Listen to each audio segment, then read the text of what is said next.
இது எப்படி பார்த்தாலும் இதை சகித்து கொள்ள முடியல. ஏன்னா தொடர்ச்சியாக நடக்குது. ரொம்ப வலியாக இருக்குது. எப்படின்னா 6-7 வயசு குழந்தை இந்த ஹாசினியை ஒருத்தர் வன்புணர்வு செய்து கொலை பண்ணிடுறாரு, எரிச்சு கொண்டுறாரு. 30 நாளில் திருப்பி வர்றாரு. திருப்பி வந்து பெற்ற தாயே கொண்டுறாரு.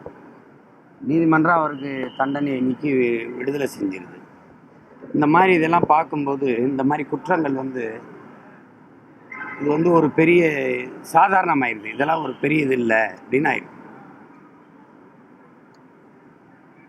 எப்படி பார்த்தாலும் இந்த சமூகம் வந்து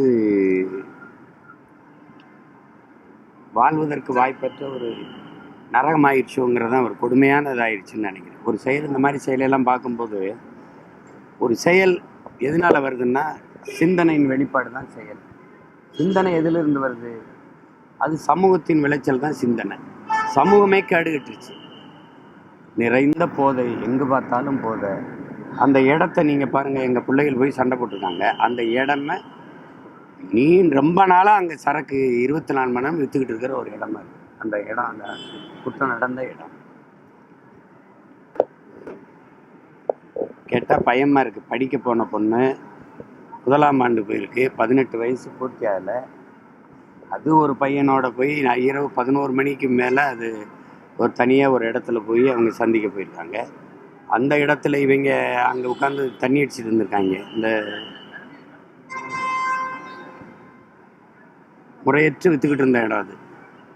அந்த இடத்துல போய் இவங்க குடிச்சிக்கிட்டு இருந்த இடத்துல இவங்க பார்த்துட்டு அளவு கடந்த போதையில் இந்த மாதிரி சிதைச்சி வச்சுட்டு போயிட்டாங்க.